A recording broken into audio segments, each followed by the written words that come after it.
আবার কেউ বলছে মাদ্রাসাতে মোল্লা তৈরি হয়। হাজি, মাদ্রাসাতে মোল্লাই তৈরি হয়। কি তৈরি হয়? মাদ্রাসাতে মোল্লা তৈরি হয়।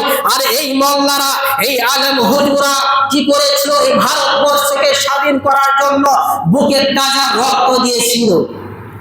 হাজার হাজার মোল্লারা, হাজার হাজার আলেম ওলামারা, তারা নিজেদের স্ত্রীর দিকে তাকায়নি, ছেলে মেয়েদের দিকে তাকায়নি, বাপ মায়ের দিকে তাকায়নি। তারা এই ভারতবর্ষকে স্বাধীন করার জন্য জীবন দিয়ে দিয়েছেন, বুকের তাজা রক্ত দিয়ে ভারতবর্ষকে স্বাধীন করে গেছেন। এই দুর্নীতি বন্ধ করার জন্য এই মোল্লারা, এই আলেমরা, এই হুজুরেরা এই দুর্নীতিকে বন্ধ করার জন্য মিম্বরে দাঁড়িয়ে জুমার দিনে অথবা জালসায় কঠিন ভাষায় বক্তব্য রাখেন। দেশে যে দুর্নীতি চলছে, দেশে যে ভণ্ডামি চলছে, দেশে যে গুন্ডামি চলছে, এই সব কিছুর বিরুদ্ধে এই মোল্লারা, এই আলেম উলামারা সর্বপ্রথম মিম্বরে দাঁড়িয়ে জুমার খুতবায় কঠিন ভাষায় বক্তব্য রাখেন।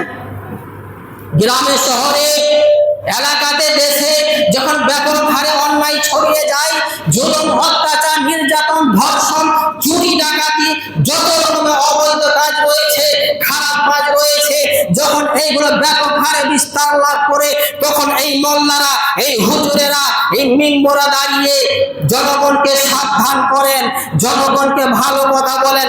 এই আলেম ওলামারা, এই হুজুরেরাই বলে, কেউ যদি দেশের আইনকে অমান্য করে, দেশের সংবিধানকে অমান্য করে, দেশের আইনকে যে ব্যক্তি বুড়ো আঙুল দেখায়, তার বিরুদ্ধে সর্বপ্রথম এই মোল্লারা আওয়াজ তোলে, এই হুজুরেরা আওয়াজ তোলে না? আমরা সন্ত্রাসী নয়, আমরা দেশদ্রোহী নয়, আমরা দেশকে ভালোবাসি। দেশের পূজা না করতে পারি, কিন্তু আমরা দেশকে ভালোবাসি। দেশের আইনকে আমরা শ্রদ্ধা করি, দেশের সংবিধানকে আমরা শ্রদ্ধা করি, দেশের আইনকে আমরা অমান্য করি না।